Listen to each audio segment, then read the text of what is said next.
Olá, professoras e professores, tudo bem com vocês? Estamos aqui para mais uma TPC e daremos continuidade aí com a temática do novo ensino médio, não é, Carol? É isso mesmo. Bom dia, professoras e professores. Uma ótima TPC para todos nós. Não é mesmo, Jo? Isso mesmo, meninas. Bom dia, professoras, professores, sejam bem-vindos e bem-vindas a mais uma TPC e vamos dar início. Então, nossa temática de hoje vai ser aprofundamento curricular da temática do novo ensino médio. Então, antes da nossa pauta, falaremos aqui um pouco sobre o Setembro Amarelo, que é o mês de prevenção ao suicídio. Então, desde 2014 ele está instituído. Nós temos aqui uma foto que nós do Núcleo Pedagógico aí tiramos para essa campanha. E a gente quer frisar aqui que é importante que todos os professores se envolvam com essa temática e que a gente pense, reflita e faça questionamentos a respeito de tanto preconceito que tem aí para se discutir esse tema. Então, é muito importante que nós, como professores, estejamos cientes e por dentro aí dessa campanha. Nós temos aqui o telefone 188, que é do CVV, então, do Centro de Valorização à Vida. Então, quem precisar conversar, se vocês perceberem algo, ou mesmo vocês mesmos sentirem necessidade, tem sempre alguém para atender nesse telefone do CVV, do Centro de Valorização à Vida, tá bom? Dando prosseguimento. Então, nossa pauta de hoje vai acontecer da seguinte forma.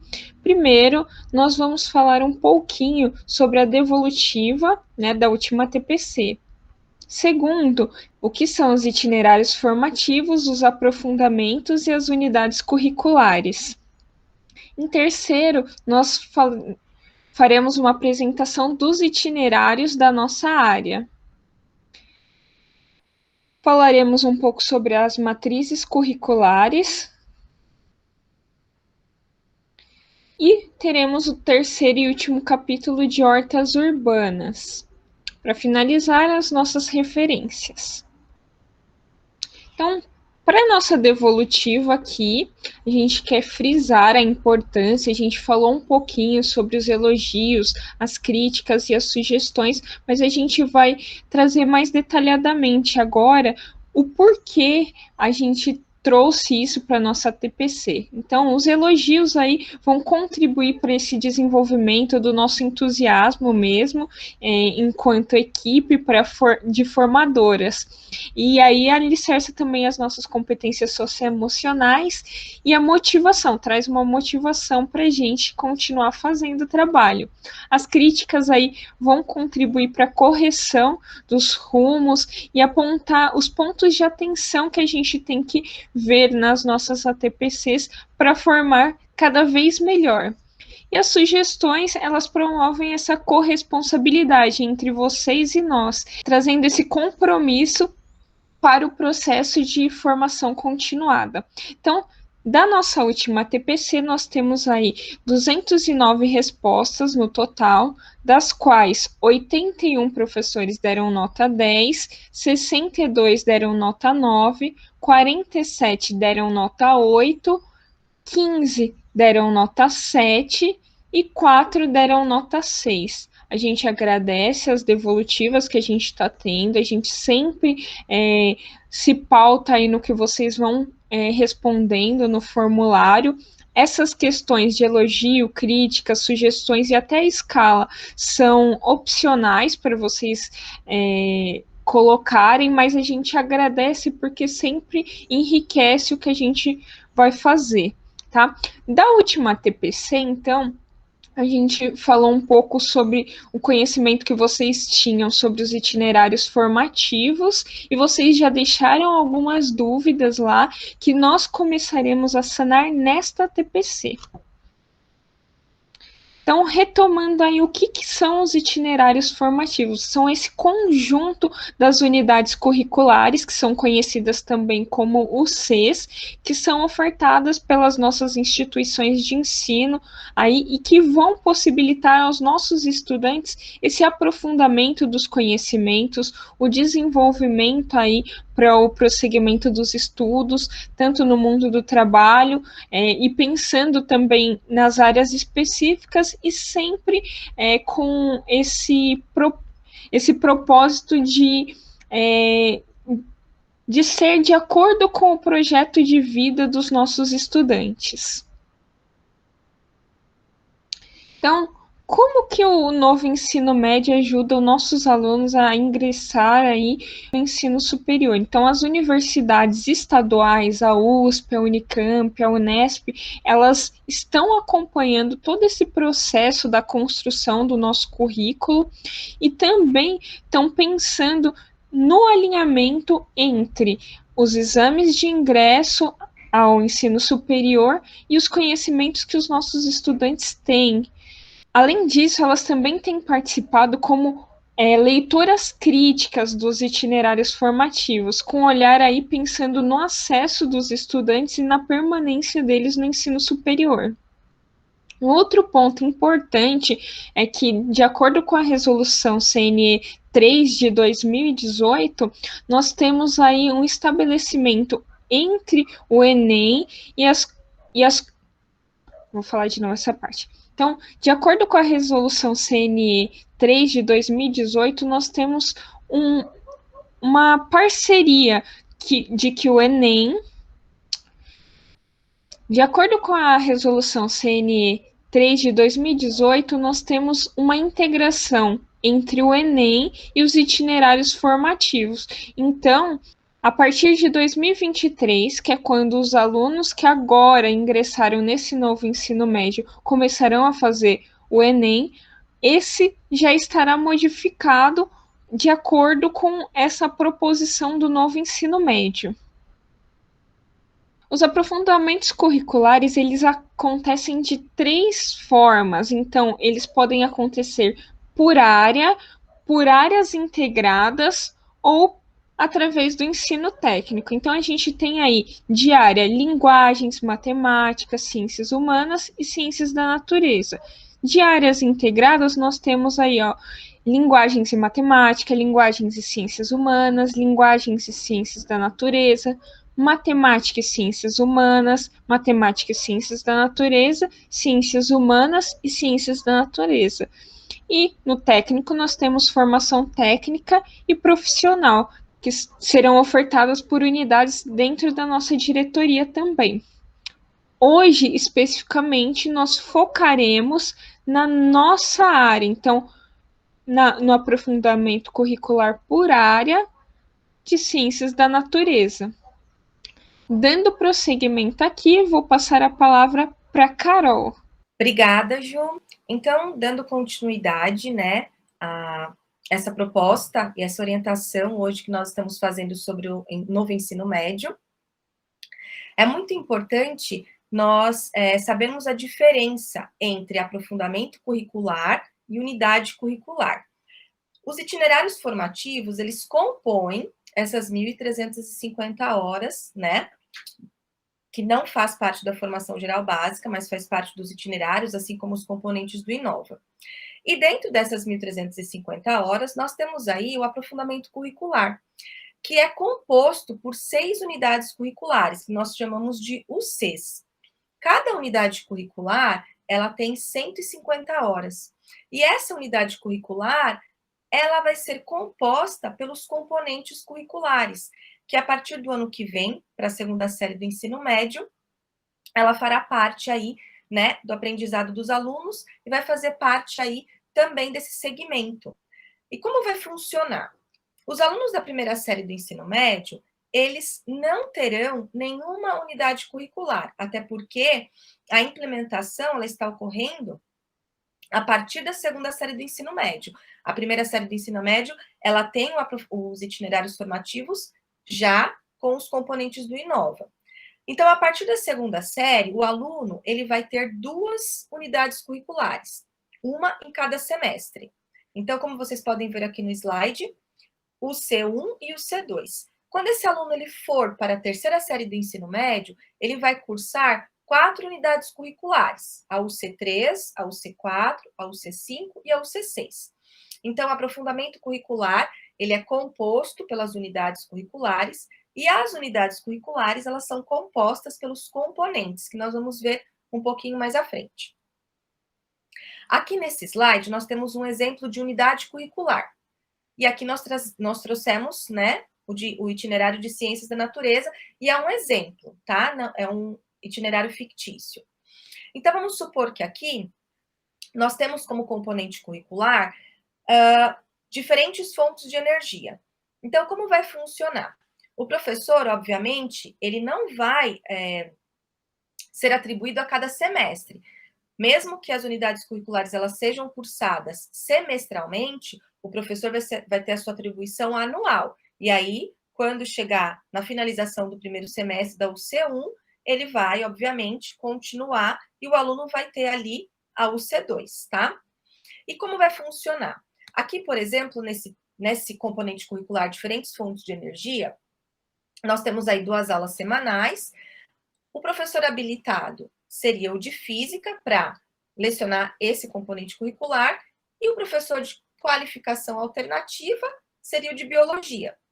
Vamos dar um outro exemplo. Radiações e seus impactos no ambiente. Então, seriam 3 aulas semanais. A habilitação, a qualificação prioritária seria para o professor de química e a habilitação alternativa seria para o professor de física.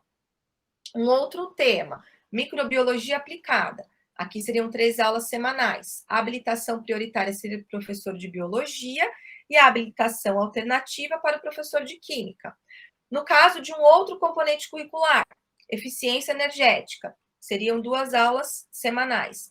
A habilitação prioritária para o professor de biologia e a habilitação alternativa poderia ser tanto para o professor de física quanto para o professor de química. Então, os componentes curriculares, eles serão diferentes, serão novos a partir da segunda série do ensino médio. E vai mudar o número de aulas ou a carga, né, de aulas dos professores? Não. Então, por isso que a gente trouxe aqui esse slide para mostrar para vocês. Que na primeira série do ensino médio, o aluno ele tem de formação geral básica 30 aulas. Além das 2 aulas de projeto de vida, as 2 aulas de letiva e uma aula de tecnologia. Então, ele totaliza aí 35 aulas. Na segunda série do ensino médio, esse aluno ele vai ter 20 aulas de formação geral básica e 10 aulas de aprofundamento, porque a implementação ela está ocorrendo gradualmente e, obviamente, a partir do ano que vem para a segunda série do ensino médio. E o aluno também continua com as suas 5 aulas dos componentes do Inova, 2 de projetos, 2 de letivas e uma de tecnologia. Já na terceira série do ensino médio, esse aluno ele vai ter 10 aulas de formação geral básica e 20 aulas de aprofundamento curricular.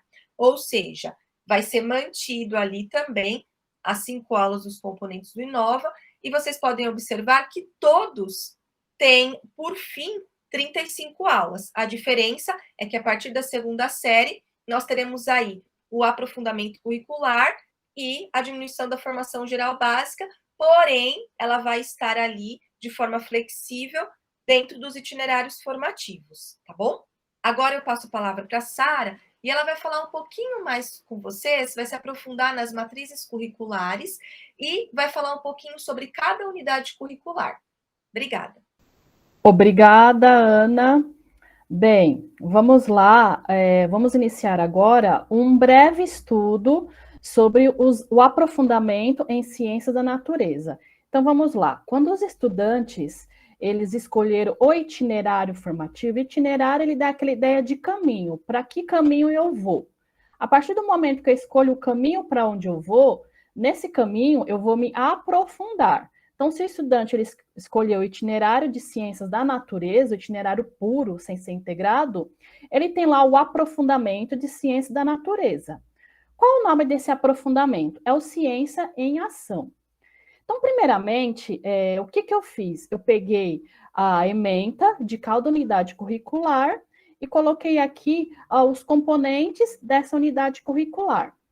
À medida que eu fui fazendo a leitura da ementa, é instintivo, é automático. A gente vai fazendo a leitura e a gente vai tendo ideias, percepções. Então, eu gostaria, no momento que eu for fazer a leitura dessa ementa com vocês, essas ideias que vocês forem tendo, vocês podem ir compartilhando no chat. Porque é claro que a pluralidade de ideias, ela é muito bem-vinda.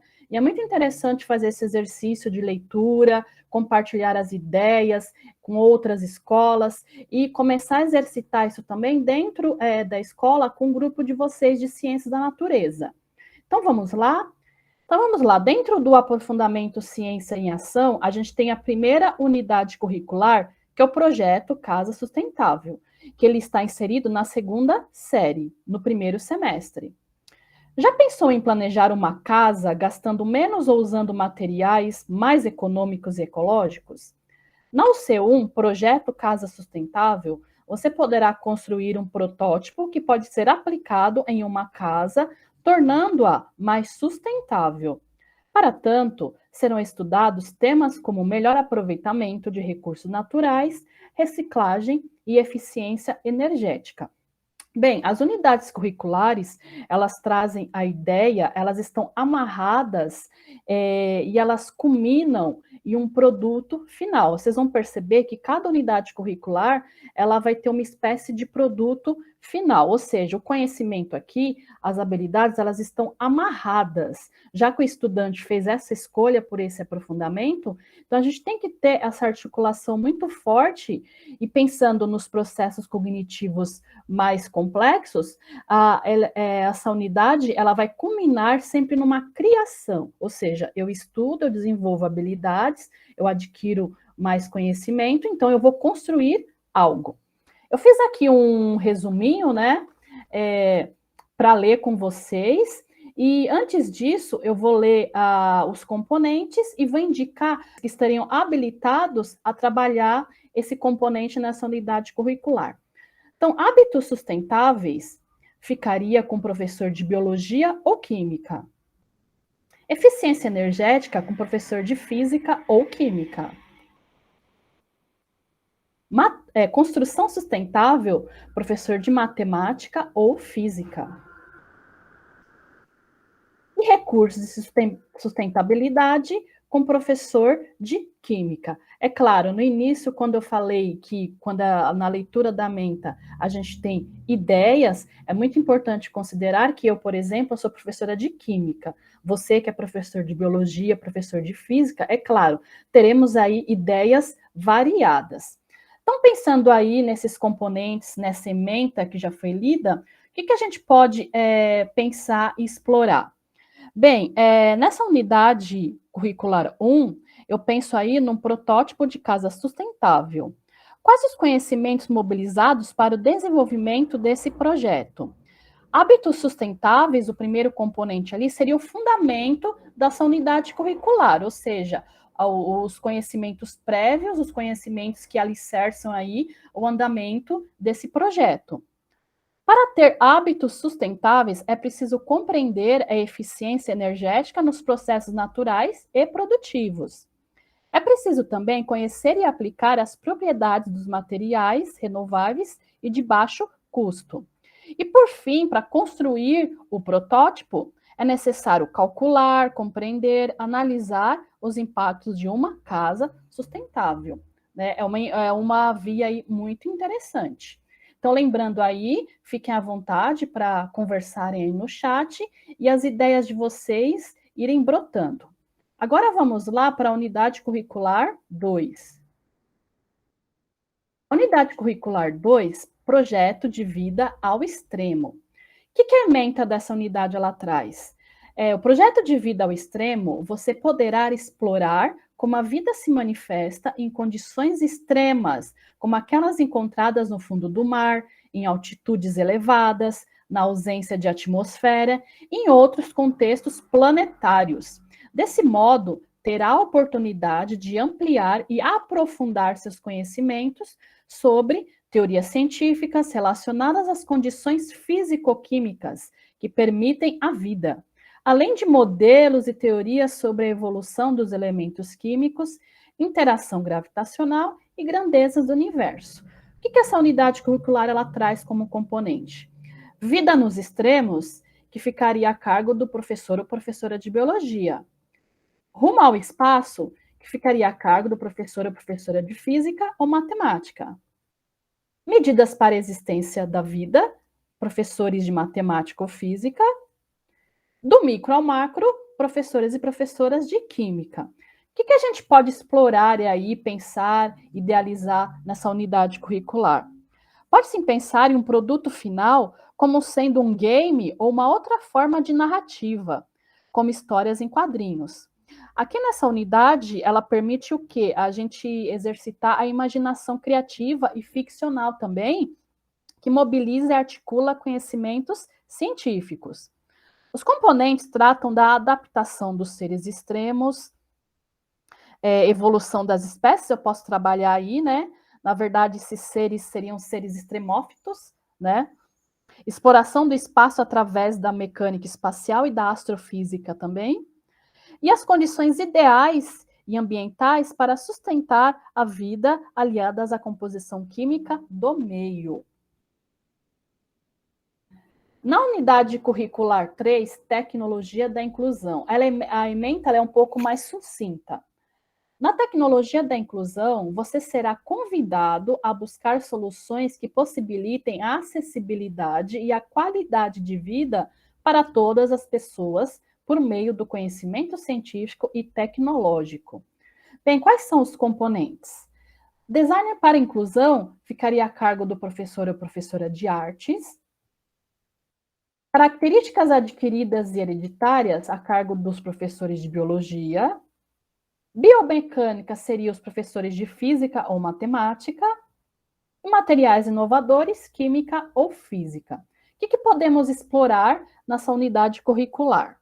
Bem, essa unidade, ela promove a reflexão sobre o acesso das pessoas ao conhecimento, informação, bem ou serviço.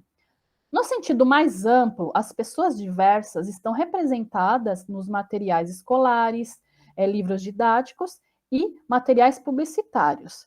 Virtualmente, já se começou um movimento de adaptação de acesso às pessoas com deficiência auditiva, visual e motora, através de recursos específicos, bem como a criação de imagens e ícones sem estereótipos, ou seja, a identidade visual de algumas instituições, alguns produtos, ela já está mudando considerando essa questão da acessibilidade, da diversidade. Mas a escola e os estudantes conhecem essas adaptações? Se sensibilizam com os colegas que fazem uso destas?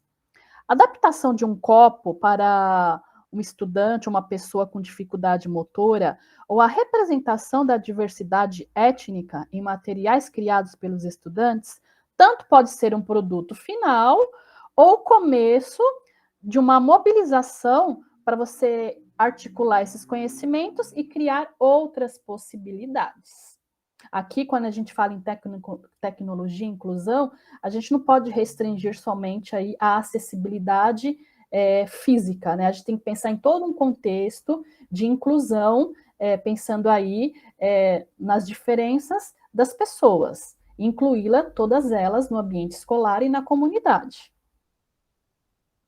Na unidade curricular 4, Comunicação, Saúde e Bem-Estar, temos aí os estudantes a proposta que eles vão desenvolver ações que possam disseminar informações fundamentadas sobre promoção e prevenção da saúde, para melhoria da qualidade de vida, utilizando diferentes mídias e recursos. Quais seriam esses componentes? Sistema endócrino e nervoso, respostas e independências. Professor de educação física e biologia. Muito interessante, os professores de educação física, dependendo da graduação, eles têm habilitação em biologia. Então, eles podem fazer aí, seria a habilitação alternativa. Interpretando sinais do corpo. Professores de educação física. Tecnologia e saúde. Professores de física ou química. Interação de substâncias no organismo. química ou biologia. O que podemos explorar aqui nessa unidade curricular? Bem, é possível conhecer e apreciar-se, praticando assim o autocuidado e a autorresponsabilidade. O conceito de saúde é ressignificado. Foge do simplismo de que a saúde é a ausência de doença. Precisamos conhecer nosso corpo e os sinais de aviso. Compreender o papel da tecnologia no desenvolvimento de medicamentos e outras terapias, além da importância das políticas públicas em saúde preventiva. A saúde individual e coletiva não é comércio, é um direito constitucional. Reflexão muito importante. Uma outra curiosidade muito importante também, tem um país, o Butão, que se comprometeu com a felicidade e bem-estar da população. E foi o primeiro país a adotar o índice de felicidade, que na verdade é a felicidade interna bruta criada pela ONU em 2012. Pessoas felizes são saudáveis, produtivas e colaboram para um país melhor. O produto final pode ser um material educomunicativo, engajador e motivador. Na unidade curricular 5, tecnologia agropecuária. Essa aqui, na leitura, a gente tem um pouco, pelo menos eu tive um pouco de dificuldade de, pelo menos na nossa região metropolitana, a gente aplicar esse contexto. Eu pensei numa adaptação, na verdade é uma sugestão, cada um voltando, ressaltando que cada um de vocês vai ter uma leitura e uma percepção. Quando a gente lê a ementa, tecnologia agropecuária, você terá a oportunidade de aliar o conhecimento sobre as tecnologias aplicadas na área da agropecuária, técnicas que reduzem o impacto ambiental e conhecerá aspectos do mercado consumidor e geração de renda. Quais são os componentes? Comunicação e linguagem seria o professora de arte. Manipulação dos genes, professores de biologia ou química. As tecnologias por dentro das máquinas, física ou química. Compostos agrícolas, química ou biologia. O que a gente pode aí pensar num caminho mais contextualizado com a nossa realidade aqui da região metropolitana?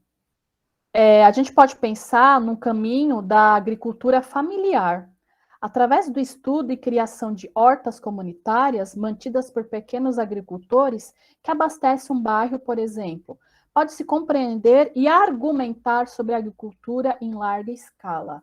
É importante essa unidade curricular, a gente mobilizar todos esses componentes, né, e tentar argumentar por que existe um movimento de agronegócio em larga escala, por que a gente estamos sofrendo hoje com desmatamento, há necessidade de se desmatar, de se dispor de grandes regiões para ter uma monocultura da soja ou da cana, por exemplo? Então, abre aí um espaço para uma reflexão muito interessante. Bem, a última unidade curricular, a 6, projeta economia circular. Será proposto o desenvolvimento de um projeto investigativo a partir da identificação de um problema local voltado para temáticas como redução, reutilização, recuperação e reciclagem de materiais e energia, entre outras, promovendo a melhoria do meio ambiente, o bem-estar social e o desenvolvimento econômico. Quais são os componentes? Cidades sustentáveis. Ficaria a cargo dos professores de biologia ou química. Aventura e consciência ecológica, educação física. Aprimoramento de resíduos eletrônicos, professor de física ou química. Produtos e processos de baixo impacto, professores e professoras de química. O que a gente pode refletir e pensar nessa última unidade curricular?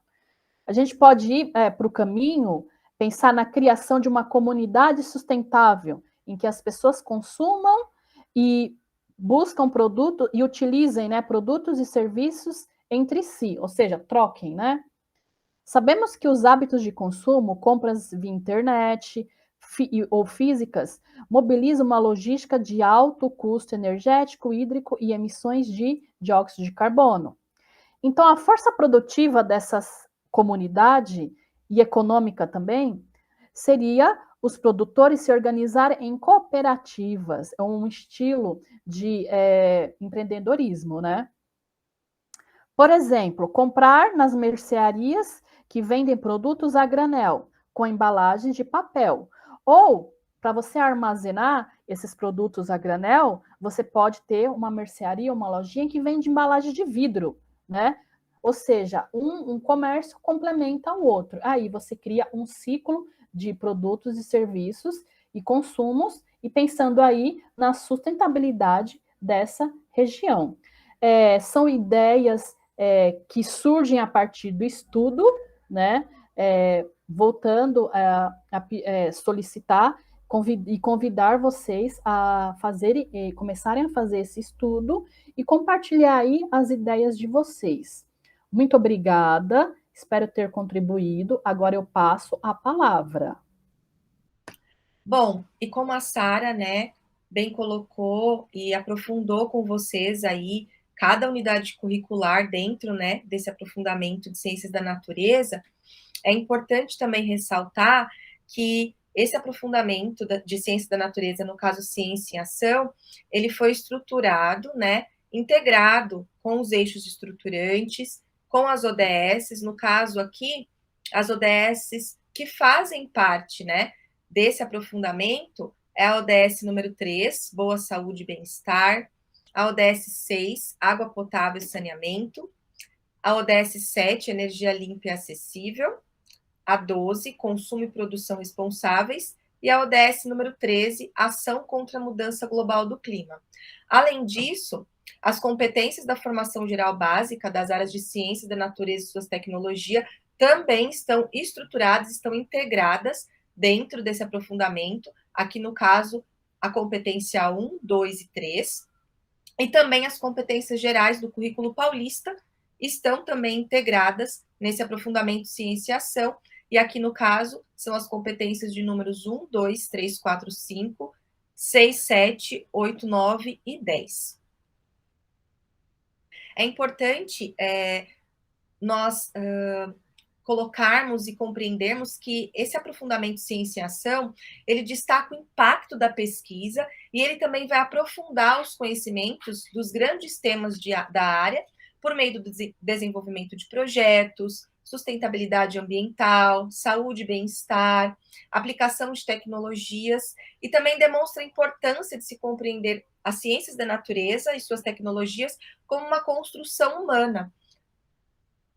E é muito comum nós confundirmos esses processos, né, e esses objetivos dos itinerários formativos como se fosse uma versão difícil e complexa que vem lá da formação geral básica. Mas, na verdade, a gente precisa entender que esse não é o caminho. É importante a gente compreender que os itinerários formativos, eles trazem aí uma possibilidade de ampliação, de flexibilização, né, do currículo, podendo trazer novas temáticas e também novas possibilidades para que o estudante seja o protagonista desse seu processo de aprendizagem. Isso com o uso de trabalho por times, projetos, ensino híbrido e outras metodologias ativas. Agora nós vamos ter um momento de interação através do Mentimeter. Nós temos aí o link para vocês acessarem, que nós colocaremos aqui no nosso chat, e o código também. E nós gostaríamos que vocês pudessem participar, né, conosco dessa interação, e depois nós daremos, né, a resposta dessa interação no nosso próximo ATPC. E a reflexão é: quais são os desafios para avaliar as aprendizagens dos estudantes? Então, vocês podem, por gentileza, acessar o link que nós colocamos agora no chat. E nós temos aí um tempinho para essa interação. Vamos lá?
obrigada pela participação de todos vocês. Nós daremos a devolutiva dessa nuvem de palavras na nossa próxima TPC. Nós agradecemos demais a participação de vocês.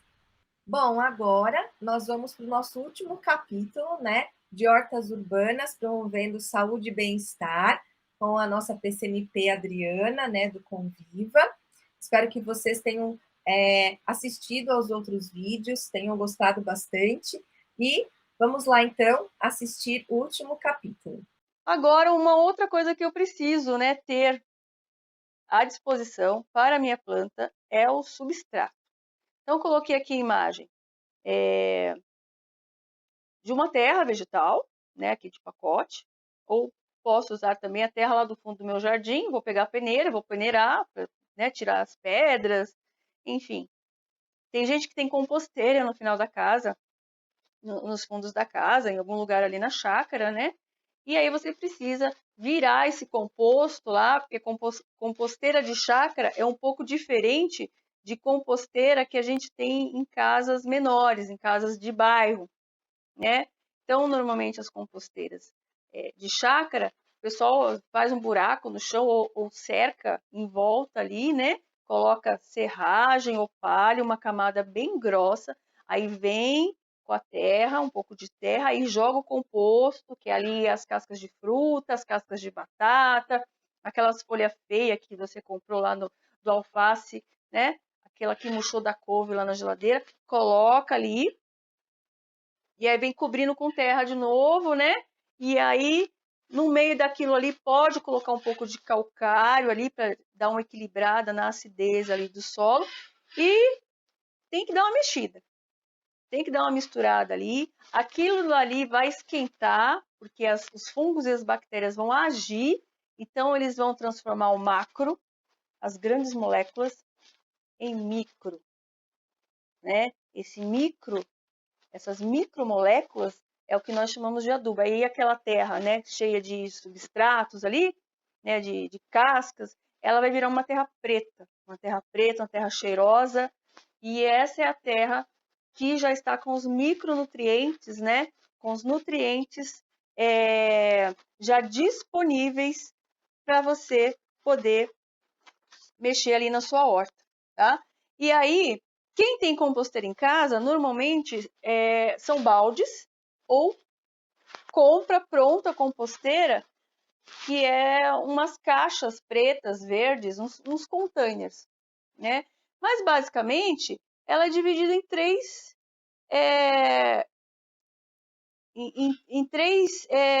três espaços, né? Aqui, o primeiro aqui, esse espaço aqui é o chorume, vem com uma torneirinha. Tem muita gente que usa esse chorume aí, né, como adubo líquido. Você mistura com água ali, depois que ele fermentou, depois que ele estiver pronto, você mistura, e também um ótimo adubo.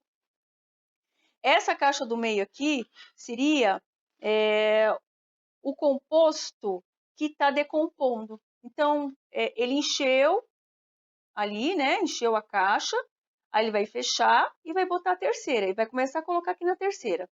Enquanto ele está colocando aqui nessa terceira, essa segunda, ela vai tendo a ação dos fungos e das bactérias, e tem algumas pessoas que colocam minhocas, as minhocas também comem ali as cascas de banana, as folhas de verdura.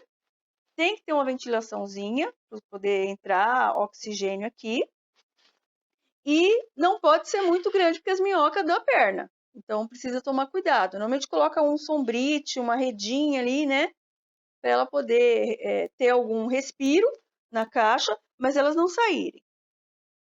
E essa caixa aqui, você vai colocando o substrato novo, tá? Tem vãos aqui, de uma para outra, que vai minar, né, esse chorume aqui, que é o líquido oriundo da decomposição desse material, né, que vai ficar armazenado aqui. Esse aqui você mistura com água e você agoa a sua planta. É o que nós chamamos, que você vê por aí, conhecido como biodinâmico, tá? E aí a terra pronta, né? O adubo pronto, que normalmente você mistura esse substrato aqui, o seu adubo que você fez, junto com a terra. Tem gente que deixa as minhoquinhas aqui junto, então essas minhoquinhas elas vão comer também e vão fazer cocô. E o cocô da minhoca que nós conhecemos como humus. Então elas comem terra, elas comem a folha do alface, a casca da banana, né? E passa no sistema digestivo dela, elas fazem lá o cocôzinho dela. Esse é um adubo excelente, tá? Então tem gente que mistura, tem gente que tem o miocárdio separado e vai fazer uma mistura aí, né? E misturar aqui nessa terra que você compra ou que está lá no jardim, para ficar uma terra adubada. Tem gente que faz 50-50, 50% de terra, 50% de adubo, ou 70% de terra, 30% de adubo, tá? Mas o importante é que, enquanto estiver fermentando, que ela está quente, você não mexe. Ela tem que esfriar, tá? Você colocando a mão aqui na caixa, né, no lado de dentro da caixa, você abre e bota a mão, sai um vapor quente, porque os fungos e as bactérias ainda estão decompondo aquela matéria, né? Então você pega e espera esfriar, na hora que esfriar você vai ver que a terra também mudou totalmente, está totalmente preta ali. E aí é que ela já está pronta. E esses nutrientes da terra é o que nós chamamos de macronutrientes e micronutrientes. Os micronutrientes é que eles usam em pequena quantidade. E os macronutrientes é que a planta usa em grande quantidade. Qual é essa quantidade? Quem são eles, né? Dos macronutrientes, tá? O fósforo, potássio, enxofre, cálcio, usa bastante para desenvolvimento da planta. A planta precisa muito. E os micronutrientes, que elas usam um pouquinho, mas também são muito importantes na composição celular, e cada uma tem uma função ali, né? Uma coisa ajuda a outra ação dentro da planta, né? Dentro do seu sistema celular ali. É o boro, cloro, cobre, ferro, manganês, zinco, tá? Aí você pega lá aquele adubo químico e vem lá na caixinha, NPK. Você sabe que é nitrogênio, fósforo e potássio, né? E aí você vê que está lá escrito 4, 14, 8. O que significa isso, né? Tem uns que vem 10, 10, 10. 4 partes de nitrogênio, 14 partes de fósforo, 8 partes de potássio. Então, quer dizer, nesse caso 4, 14, 8, que ele é, em questão de fósforo, tem maiores quantidades do que o nitrogênio. Então, ele vai servir para determinada ação na planta, mais do que outro tipo de adubo. Mas o adubo químico utilizado em hortas é complicado. Ou você usa um ou você usa o outro. Mas aí, se você usa o químico, além de alterar a composição do solo, tem alguns estudos que dizem que ele pode matar ali os micro-organismos e as minhocas do solo, porque é tóxico para elas. Então, o recomendado para quem tem horta em casa, horta em chácara, é você produzir o seu próprio composto ou comprar o composto pronto, mais orgânico, né? E aqui está a tabelinha, né, dos nossos macronutrientes, né, o NPK, tão conhecido. Então, nitrogênio, o que ele faz na planta, né? Ele estimula o crescimento, a brotação, né? A falta de nitrogênio acarreta em folhas amareladas, altera a composição celular da planta, né? A composição da célula da planta. A planta não cresce, não tem divisão celular, não tem para onde ir, fica miudinha. Fósforo estimula a floração, frutificação e produção de semente, né? Então, quando tem falta de fósforo, as folhas ficam verde escura, ficam meio que bronzeadas, aquele verde meio bronzeadinho, parece quase um ferruginho, sabe? É falta de fósforo. E potássio? O que o potássio ajuda nas plantas? Intensifica a cor das flores e frutos e possibilita uma maior resistência a pragas e doenças, né? Então, se não tem potássio, a planta, se for comparado a um organismo humano, fica com a imunidade baixa. E aí tudo que é doença oportunista, vírus, bactéria, pode atacar essa planta. É uma porta aberta aí, tá? Então, se a gente olhar aqui, ó, esse NPK, 4148, que a gente vê muito nas lojas de jardinagem, o 14 aqui, ó, ele é indicado, esse NPK né? Ele é indicado para floração, frutificação e produção de semente. Aquele 10, 10, 10 que a gente vê é para manutenção. Normalmente é usado em pomares, né? Para manter a saúde deles, das árvores equilibrada. Mas tem esse detalhe aí, né? Que ele empobrece o solo e pode intoxicar os organismos que são tão necessários ali para a planta também. Então, ele ajuda de um lado e prejudica do outro, tá? Então, o ideal é você manter um bom composto, porque normalmente o composto orgânico, você não tem essa categoria aqui que o químico tem. Você faz um mix, você faz um misturadão, dependendo dos vegetais, né? Casca de ovo, do que você vai colocar lá dentro para fazer o seu composto, ele vai ser um pouco mais concentrado em nitrogênio, ou fósforo, ou cálcio, enfim, ele vai ter uma concentração um pouco maior. Então, por isso você equilibra com humus, né? Ou com esterco de galinha, que é muito bom, né? Para fruta, enfim, você vai equilibrando, faz um mix, né? Que tenha um pouco de cada coisa ali, para você poder misturar na terra, tá? E ter o seu composto aí equilibrado. E aqui eu coloquei para vocês o ciclo do nitrogênio, né? O ciclo do nitrogênio, ele é essencial na composição das células. Então, as células não conseguem se formar nem se dividir adequadamente se não tem nitrogênio. Nós também precisamos de nitrogênio, né? E nós pegamos isso através das plantas. Por quê? O nitrogênio, ele está na atmosfera, ele está lá, disponível, junto com o oxigênio, junto com o carbono, está todo mundo ali no ar. Só que a gente não consegue pegar ele para nossa composição. Então, ele tem que fazer um ciclo enorme aqui, ó, embaixo da terra, para no final das contas ser assimilado aqui, ó, pela planta. E a gente comendo a planta, que eu coloquei um coelho, né? Essa imagem aqui é bem conhecida nos livros de biologia, né? O coelho comendo a planta, ele consegue absorver esse nitrogênio que está na planta, né? Então, como é que é o geralzão desse ciclo? O nitrogênio está lá na atmosfera, são várias setas, né? São vários caminhos aqui, várias opções. Nitrogênio entra no solo, aí eu tenho aqui, ó, eu tenho algumas plantas que são classificadas como leguminosas, né? As leguminosas, ervilha, né? Elas produzem em suas raízes umas bolinhas. Essas bolinhas aqui, elas aparecem pela ação, opa, foi embora, voltou. Pela ação de bactérias que fixam o nitrogênio no solo. Então, é uma planta que ajuda a fixar o nitrogênio, tá? Junto com a ação das suas bactérias amigas. Bactéria age aqui, fixando o nitrogênio, que também vai para essa planta, também que se a gente se alimentar lá das vagens, lá, as vagenzinhas aqui, nós também absorvemos o nitrogênio. Outro caminho, né? Existem outros grupos de bactérias que fixam nitrogênio no solo. Então, esse material que vai decompondo aqui embaixo do solo vai virar amônia, né? Aí vai agir outro grupo de bactérias, são bactérias nitrificantes, que vai nitrificar essa amônia, e aí vai virar nitrito. Aí vai vir outro grupo de bactéria com outra função, né?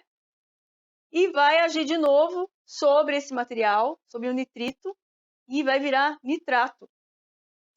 E vai vir outra bactéria com outra função, desnitrificar, né, o nitrato, que vai quebrar essa molécula e vai de novo para a atmosfera em forma de nitrogênio. Percebe que nitrato, ele também pode seguir um outro caminho para assimilar aqui na raiz das plantas. Se essa planta morrer, vai ser decomposta pelos fungos e bactérias ali, que vai virar amônia, que vem para nitrificação, que vira nitrito, que vira nitrato, que desnitrifica, que vira nitrogênio. Se o coelho morrer, ele vai ser decomposto por fungos e bactérias, que vai virar amônia, que vai nitrificar, que vai desnitrificar, que vai de novo embora. Tá? Então, esse é um ciclo que depende dos organismos que estão aqui embaixo. Né? E se a gente altera aqui a composição desse solo com qualquer coisa química, né? Todo esse contexto aqui não funciona direito.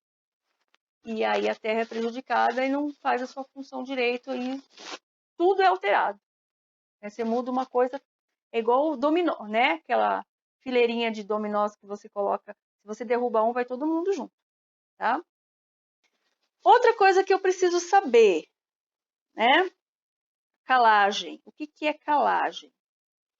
O pH, potencial de hidrogênio do solo no Brasil, normalmente é ácido, a terra é ácida, né? E o ideal para plantio é que seja o pH entre 5,5 e 6,5, né?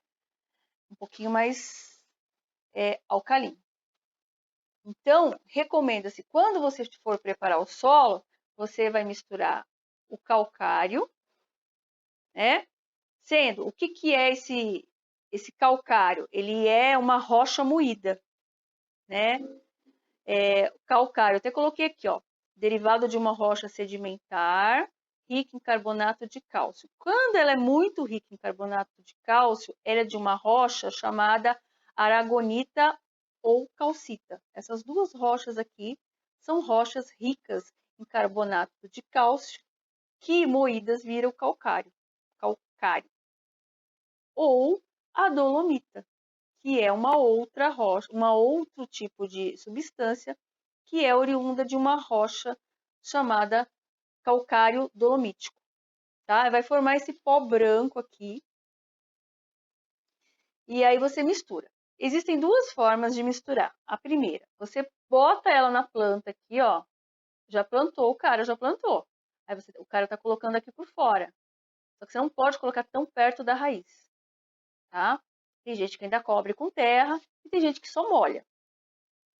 Ou você, na hora que estiver preparando o solo, você mistura o calcário na terra e com o seu adubo. Faz uma mistura com três itens. Então, vai a terra, o humus, na verdade pode ser até 4, né? Que se entra o humus, a terra, o humus, o adubo lá da sua composteira e o calcário. Quanto de calcário eu coloco? Aí eu comprei um pacote de terra lá no Garden, a terra vegetal. Comprei lá um pacote de humus, eu vou fazer uma misturinha aqui para pôr nos meus vasinhos. Vou pôr no pé dos meus vasinhos das minhas plantinhas que já está aqui. Quanto que eu ponho de calcário? Eu posso usar, segundo a receita da Gabi Flores, aqui no Pet Shop em Ribeirão Pires e Mauá, eu perguntei direitinho, né, ontem para ela, normalmente eu coloco de olho, pitadas. Mas qual é a regra? São 3 colheres, de 3 a 4 colheres de sopa, bem cheia, para 10 quilos de terra. Então é pouco, né? Então você faz aquela mistura, aquele calcário vai se incorporar no solo e ajudar a corrigir a acidez do solo. Se o solo está muito ácido, não usar o calcário, o que pode acontecer? Os nutrientes não ficam, os nutrientes do seu adubo que você preparou ali, né? Potássio, o potássio, o fósforo, o enxofre, eles não estarão em condições específicas para serem disponibilizados para a planta poder absorver. Então vai ficar um negócio meio, tá lá o adubo, mas ela não consegue puxar, tá? Então ela ajuda a terra, a planta ali a ter condições para poder absorver. Uma coisa depende da outra, né? Esse adubo. Outra coisa que eu preciso observar é cuidado com o clima. Então, tem locais que são muito frios e outros que são muito quentes. Em locais assim, com condições mais extremas, normalmente se usam pequenas estufas, né? Aqui eu coloquei uma estufa. Essa aqui é uma caseira, está em cara de ser comprada, já pronta, né? Instalada. E aqui é plástico, né? Para proteger aqui, né? Pode ser de galho, de intempéries, enfim. Pode servir também de sementeira, né? Você bota suas sementes aqui, enquanto estão brotando, enquanto estão crescendo, fica ali na estufa ali que está protegida da chuva, do granizo, do vento, enfim. Isso varia. tá? Depende do lugar onde você está. Por quê? Aqui, o teto dela, ela pode ser esse plástico, ela pode ser um sombrite.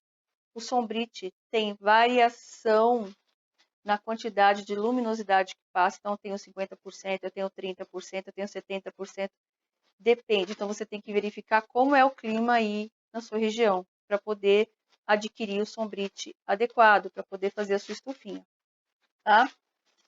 Elas podem ser pequenas. Ah, mas eu não vou ter estufa nenhuma, porque eu quero eu quero plantar umas de semente, mas eu quero plantar só aqui no meu quintal. Sabe aquela forma de bolo? Aquela que você compra, que vem aquele descartável, que vem aquela tampa transparente? Aquilo ali é uma estufa. Se você colocar uma camadinha de terra, suas sementinhas lá dentro, aquilo ali é uma estufa também.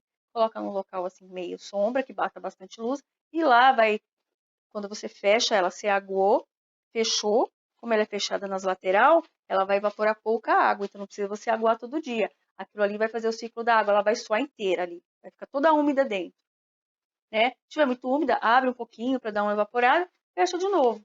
E ali vai criar as condições ideais ali também para poder germinar a sua semente, tá? Só precisa tomar cuidado porque como é muito fechado, às vezes fica muito úmida. Mas aqui esse telhado, ele pode variar. Eu coloquei aqui, ó, para ambiente que é muito quente, lá no Nordeste, por exemplo, as estufas, o recomendado é que seja aberto nas laterais. Se você fecha inteira, ela acumula calor, porque as plantas transpiram, a matéria que está ali na terra continua ali sob ação de fungos e bactérias, então aquilo ali gera calor, né? Pouco, mas gera.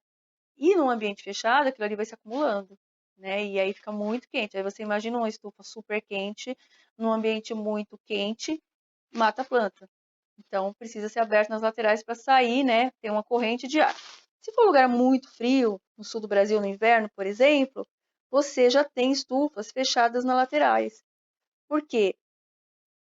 Ajuda a conservar o calor ali e esse calor ajuda no desenvolvimento das plantas, né? Porque quando chega o inverno muito frio, as plantas entram em estivação, as plantas elas entram em dormência e aí elas não se desenvolvem, elas param, o crescimento para tudo. Tem planta que fica tão feia que parece que vai morrer. Aí quando chega a primavera, ela rebrota de novo, fica a coisa mais linda, né? E a estufa ajuda um pouquinho, dá um pouco mais de conforto, principalmente se a mudinha está com alguma doença, alguma coisa assim, a estufa dá uma segurada porque não abaixa a temperatura de uma vez e dá uma segurada, tá? Então você só precisa ver direitinho na sua região o qual é melhor, tá? Se é o plástico, se é o sombrite, se é a telha é transparente, né? Ela pode ser pequena, ela pode ser grande, ela pode ser uma caseira, enfim. Ela pode nem ter na sua casa, né? Dependendo da sua necessidade, de como que é aí, mas o conhecimento, né? De ter e saber como utilizar, né? De repente você precisa algum dia, é importante, tá? Então, só por conta do clima aí. Plantio, né? Então, eu fiz lá os meus terra, peguei lá no meu quintal a minha terra, peneirei na minha peneira, né? Coloquei o meu adubo, posso fazer lá uma receitinha lá, né, de 50% de terra, 50% de adubo e calcular lá umas colheres lá de calcário, fazer a misturada lá, fazer a minha calagem, corrigir lá o potencial de hidrogênio no solo, né, que geralmente é ácido no Brasil, e preparar o canteiro para plantar. Tá? Então, para quem tem canteiro delimitado, faz toda essa mistura, fica aquela terra bem soltinho, o terreno bem uniforme. Ou você vai ter os seus vasos todos arrumadinhos ali esperando. Quando eu tenho vaso, eu não coloco toda a terra, até a borda, antes de entrar a muda. Eu deixo um pouquinho, coloco a muda e aí depois é que eu completo o vaso, porque senão fica espaço ali, você acaba derramando terra para fora e tal. Então coloca até metade do vaso. Vai preparar os vasos com a terra, não sei o quê? Vou preparar 10 vasos.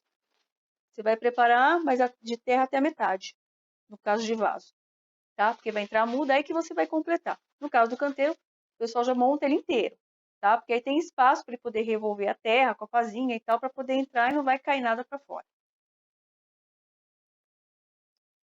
E aí eu coloquei aqui uma sugestão de uma tabela, de acordo com os meses do ano, mas é lógico, logicamente, dependendo da região, muda.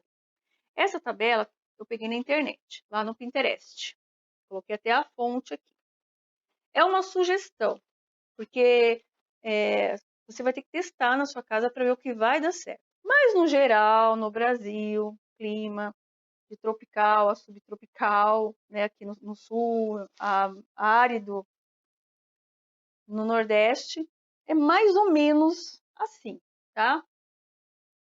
Tem outras, tá, gente? Essa aqui foi só uma sugestão, tá? Porque varia muito.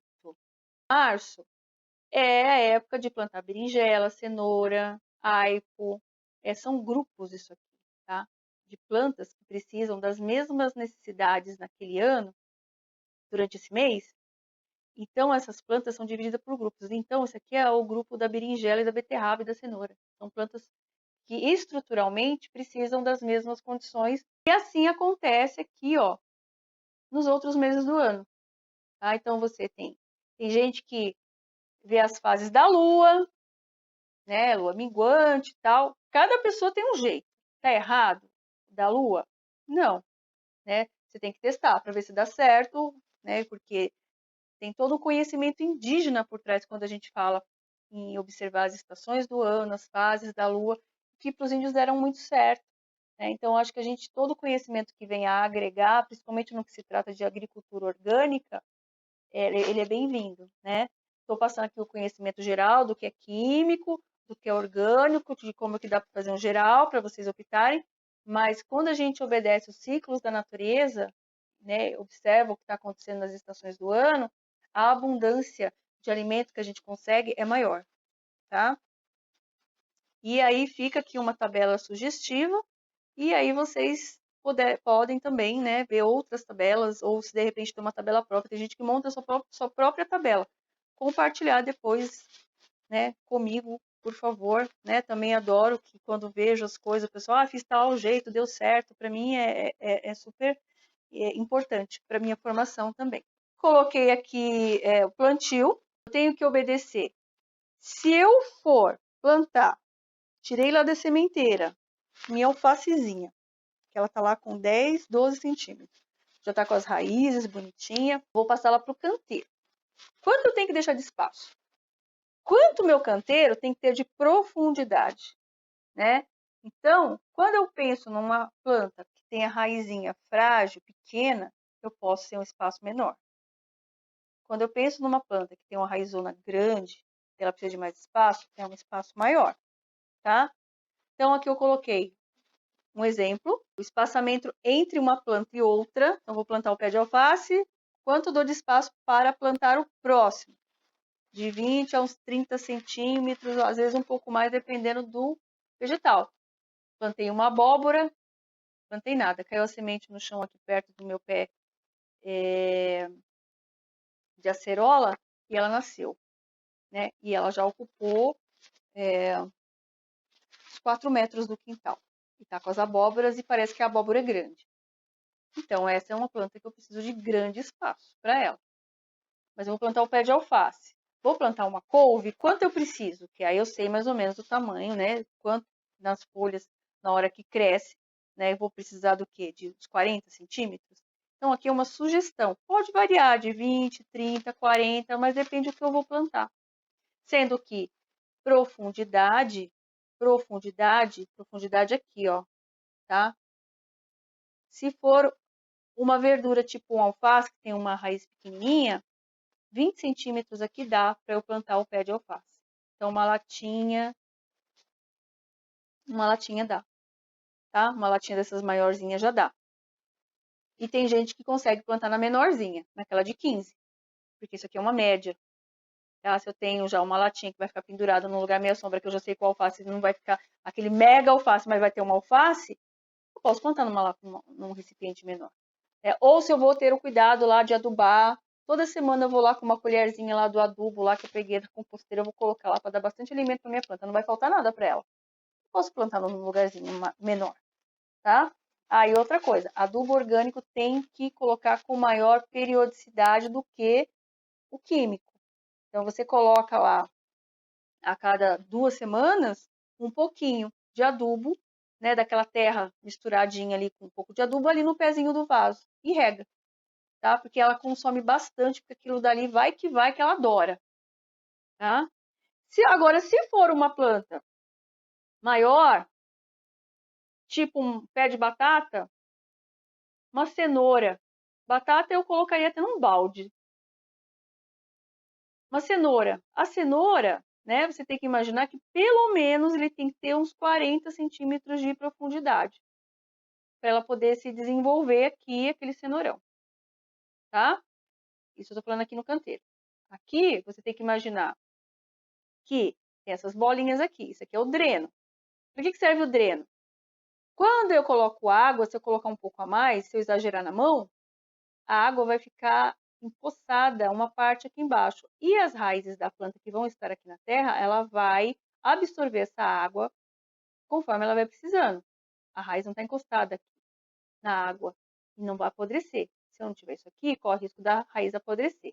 Aqui é um desenho ilustrativo. Normalmente eu colocaria aqui, assim, de pedra, não coloco tanto. Então, tem que ter 40 centímetros de profundidade para a sua cenoura se desenvolver aqui, ó. Tá? Essa parte preta aqui, ó. É aqui que tem que ter 40 centímetros.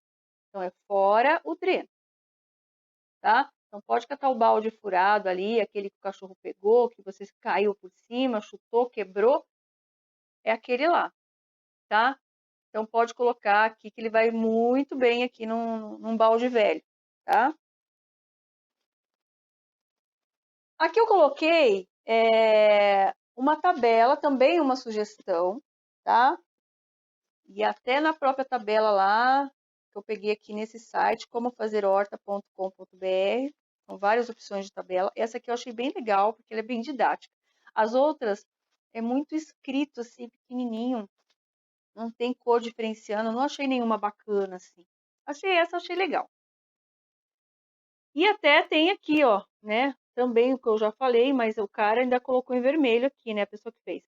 Essas informações não são regras, utilize-as como base, mas faça as suas tentativas e análises, porque depende do lugar onde você está, né? Então, tem plantas que vão se dar bem com outras, e outras que não. Por que não? Porque às vezes a planta, ela solta alguma substância ali na terra que acaba prejudicando a outra. Elas não são amigas. Dá choque quando encosta, né? Não dá bem essa união. Então, tem planta que se dá bem. Tem planta que não se dá bem. E tem planta que se dá tão bem que ajuda no controle de pragas. Então, sabe aquela lagarta que vai lá e come a folha da sua couve? Às vezes, você plantando uma outra que é muito amiga dela, ela vai liberar um odor que vai agir como repelente sobre a borboleta, para a borboleta não colocar o ovo ali e não desenvolver a lagarta. Tem uma que ajuda ainda, né? Além de ser amiga, ajuda. Então, aqui eu tenho, ó, abóbora. A abóbora, ela é colega do alface, mas ela não gosta de brócolis. Mas ela é muito amiga da capuchinha. E ela também não gosta da couve-flor, porque a couve-flor e a brócolis, né, são parentíssimas, são a mesma planta, só muda ali a estrutura final, mas elas são a mesma planta modificada. Ela é amiga da ervilha, e a ervilha é legal, porque ela é leguminosa que fixa nitrogênio no solo, tá? Ela também é colega do melão, do milho, da pimenta. Essas aqui, ó, que tem branco, não fede nem cheira. Não tem a pessoa que plantou junto não chegou a uma conclusão. São inconclusivas. Pode ser que no seu quintal dê certo, tá? A sálvia, ela é benéfica aqui, ó, na tabelinha para a horta em geral. Você pode plantar junto com a abóbora. A gente tá falando aqui da abóbora, tá? Taguete, eu não conheço essa planta. Essa comida aqui eu não conheço. Mas ela é uma planta que ajuda no controle de pragas, tá? E o tomilho também pode ser boa em geral, porque a sálvia e o tomilho têm um cheiro forte. Então, deve ter alguns organismos ali que não gostam muito dele, tá? Então, dá certo ali colocar os dois juntos. Muito bem, gente, vamos lá. Terceira fase. Seguinte, nós vamos pegar umas minhocas ali e vamos montar um esqueminha para minhocário. Charlie, não adianta. Esse é o Ronaldo, meu querido, amor da minha vida. Ele tem um coração enorme aqui pra cuidar desses bichos, né? Eu ajudo, E nem mas... tem doença de Chagas. Nem tem doença de Chagas, exatamente. Aí, ele tá cavando aqui, não sei se vocês conseguem ver. Deixa eu ver se dá. As minhocas. Vou botar aqui nesse pote branco. Pode cavar mais aí, amor. Deixa eu sair de perto. Ó, tem mais duas. Essa minhoca aqui é californiana? Não. Qual que é? Aquela selvagem brasileira? É, selvagem mesmo. Felizmente, né? Que não quer ela, né? Sinal que tá... Que não tá introduzido no bicho de fora aqui. É, a fauna local tá prevalecendo. Que a gente tá cavocando do lado de casa, tá? Então vocês observem que a terra aqui onde elas estão está excelente, cheia de humus. Então aqui é ideal para plantar. Só um pouquinho só, amor, já tá bom. Deixa as coitadinhas aqui na casinha delas, depois a gente tira todo mundo que eu pretendo montar um miocário grande. Mas o que eu quero mostrar para vocês, né? Tem essas minhocas selvagens que você vai cavocar por aí, você encontra. Elas saltam pra caramba, elas pulam. E tem as minhocas californianas, que elas foram introduzidas... Da onde que é a minhoca californiana? Da Califórnia mesmo? É, teoricamente sim, né? É da América do Norte. Da América do Norte. E aí, dá para montar um miocário em casa para produção do seu próprio humus, com a compra ou a coleta de algumas minhocas. Como que você vai fazer? Deixa eu colocar esse negócio aqui de novo. Você vai arrumar um recipiente qualquer que não bata luz dentro, porque as minhocas odeiam luz. Elas gostam do escuro, elas moram embaixo da terra. Pode ser a terra da composteira, pode ser outra terra. E aí, se for um pote claro, você passa um papel. Pode ser um pote pequeno também. Você passa um papel, até fazer experimento, às vezes tá em casa, tá, vamos fazer um experimento para ver se dá certo. Passa um papel para não entrar luz dentro do potinho, não incomodar as dita cujas, tá? Você faz um furinho bem pequenininho embaixo, bem pequenininho mesmo, tipo agulha, vários furinhos, vários furinhos, vários furinhos. E você tampa, enche de terra, põe as minhocas, coloca a tampa também vedada para não entrar luz e vários furinhos para entrar ar, tá? Pequenos, tipo agulha. Se você faz furo grande, a minhoca escapa e os filhotinhos dela são bem pequenininhos, então eles escapam. Então você tem que deixar uma boa entrada de ar ou coloca um pano preto e fecha aqui com um elástico, alguma coisa assim. Pôs a terra, e você tem que alimentar as minhocas. Com o que se alimenta a minhoca? Você alimenta a minhoca com casca de batata, aquela folha que você estava lavando a salada e ela estava queimadinha na ponta, que você vai descartar.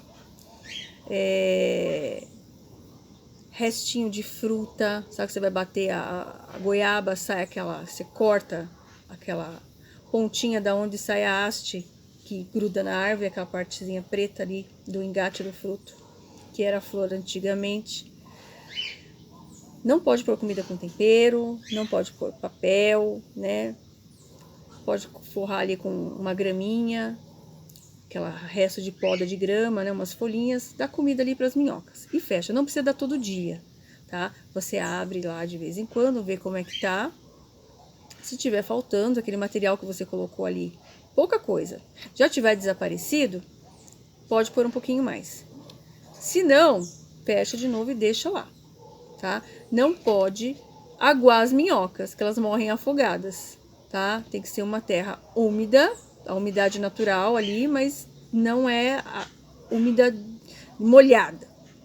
Um pouquinho úmida. Qualquer coisa você vê que tá muito seca, você borrifa a água dentro dela para ficar mais ou menos parecida com a terra de humus mesmo, com a terra, ela tem uma umidade, né? Ela tem uma umidade, mas não é, tá colando, mas ela não tá, na hora que eu espremo não sai água, tá? Isso aqui é o ideal para elas. E aí, passado um tempo, né, 2 meses, aquela terra que você colocou, ela vai mudando de cor. Por quê? Ela vai se alimentar da terra e dos restos orgânicos que você colocar lá. E ela vai fazer o cocôzinho dela, que é o humus. Então a terra ela vai ficar preta, ela vai tendo uma textura fininha, porque vai passando no sistema digestivo dela e vai ficando preta. Ah, eu quero pegar o humus. Agora chegou o dia que eu quero pegar o meu humus que eu vou usar nas minhas plantas. Como é que eu faço? Eu vou pegar uma peneira e vou peneirar as minhocas. Eu peneiro as minhocas ali, né? Ou eu coloco numa bandeja, tiro as minhocas, volto para outra caixa com outra terra, né? E uso aquela terra para minha composteira, tá? Tem gente que faz em caixa d'água, vocês têm noção. Aí você cava lá dentro, lá da caixa d'água, vai separando, vai peneirando numa peneira grande, tirando as minhocas e voltando as minhocas lá para a composteira, tá? Então, tudo depende do que você precisa, do quintal que você tem, do jeito que dá, tá bom? Então, fica essa dica aí para um minhoca tá melhor assim, né? Tudo bem. Falei agora há pouco com o pessoal aqui de casa e eles me recomendaram a falar um pouquinho desse pé de pimenta. Aqui, ó. Esse aqui já é a mistura do pé de pimenta que a gente vai botar, né? Colocar lá no pé de pimenta. Tá vendo que tá com as folhinhas triste, né? Esse pé de pimenta, eu já tenho ele, virou um tipo de um bonsai. Ele dá pimenta o ano inteiro, não importa se é inverno, se é verão, do que é. E ele fica lá naquela cozinha lá que tem luminosidade. Ele não fica só pleno. Só que tá até empoeirado e tal, preciso dar um banho nele ou colocar ele na chuva, numa chuva fraca, né? Porque eu tenho uma xodó com ele. Só que de uns dias pra cá, ele deu uma caída nessas folhas aqui, ó. Ele abaixou, né? Essas folhinhas. E aí, o que eu tenho pra falar pra vocês referente ao pé de pimenta? Pimenta e as plantas em gerais, quando elas têm a folha pequena e fina, elas exigem bastante água. Então, vira e mexe, eu dou com a correria, eu acabo esquecendo, tipo, passa 2, 3 dias, eu não olho pra cara dele. Aí quando eu vou ver, ele tá meio triste, tá meio caidinho. Eu coloco água nele, ele ressuscita, né?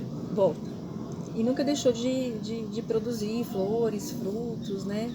Então ele é uma plantinha bem valente. Só que tem gente que compra a pimenta no mercado, esse aqui eu comprei no mercado também, a mudinha.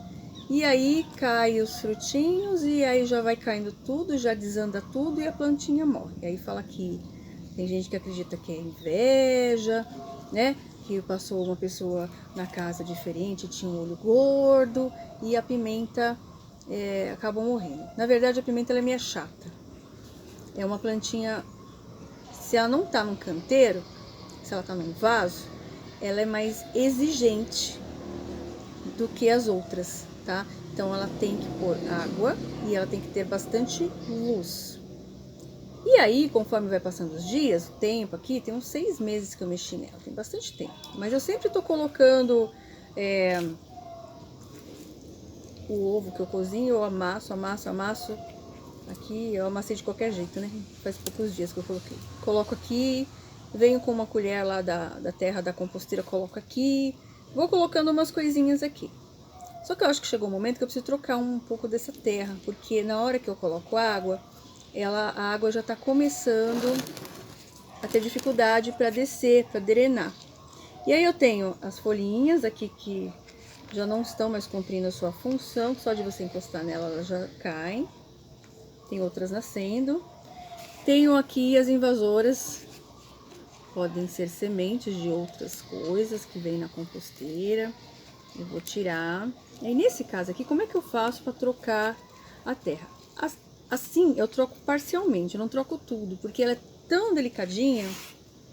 Onde tá a raizinha? Daria até para trocar de vaso, porque ela deve estar bem cheia. Mas o que eu vou fazer aqui hoje para vocês verem? Para trocar de vaso é aquele esquema lá que nós vimos, com abacaxi, a mesma coisa. Tira o torrão inteiro e tal. Mas eu quero que vocês vejam como é que eu faço troca parcial. Eu pego, no caso aqui eu vou usar uma colher, né? Uma colher velha que já foi manchada aqui. Em outras situações eu coloquei ela para trabalhar com vasos aqui na jardinagem. Eu vou beirando aqui a borda, tá? Vou tirar a terra aqui da borda, devagar, para sentir. Já vai começar a aparecer as raizinhas, tá? Começa a aparecer as raizinhas, você deixa e você vai tirando, cuidando, logicamente vai quebrar alguma coisa, mas pouca coisa, tá? Você vai tirando o excesso, essa parte superior de terra, dá uma seguradinha nela, vai tirando, tira um pouco mais, aí você vai botar uma terra nova, e nessa terra eu coloquei o humus, coloquei o adubo, coloquei a terra de jardim, coloquei o calcário, coloquei um pouco de areia para poder dar uma aeração, para ela poder drenar melhor. Tá? Então, em vaso grande, por exemplo, aquele araçá lá que eu mostrei para vocês, onde tá o pé de abacaxi, eu não consigo trocar a terra inteira daquele vaso. Aquela arvoreta, ela tá numa situação assim, ou eu coloco ela no quintal, em algum lugar, ou eu troco parcialmente, vou trocando parcialmente e vou alimentando ela. E exige-se muita comida. Ela tem que adubar ela, cada 10 dias eu tenho que pôr adubo ali nela. E umas 2 vezes por ano eu troco a terra, tá? Então aqui, ó, vou botar a terra nova. Então, tirei. Tá até aqui assim, ó, tá? Sem terra. Vou colocar a terra nova. Então, às vezes é uma opção para você que tem aí na sua casa um pé de manjericão, um pé de alecrim, né, que tá ali num vaso, seja um vaso grande ou um vaso menor, mas você quer tirar parcialmente, você quer dar uma aerada ali e tal, né? Pode, dependendo, se você sentir confiança, até dar umas futucadas até o fundo, assim, beirando o vaso. Nunca beirando aqui o caule, que aqui o caule você pode romper, raiz importante e mata a planta, tá? Se você for tentar, vai devagarzinho com o cabo, vai furando assim, vai rompendo a camada de terra, porque vai criando vãos ali. De vez em quando eu ainda coloco umas minhocas para morar no vaso. Eu coloco, mora aí um pouquinho, faz um trabalhinho aí. Que eu vou dando um adubinho aqui em cima e você vai... Ai, coloquei a terra errada. Olha que louca.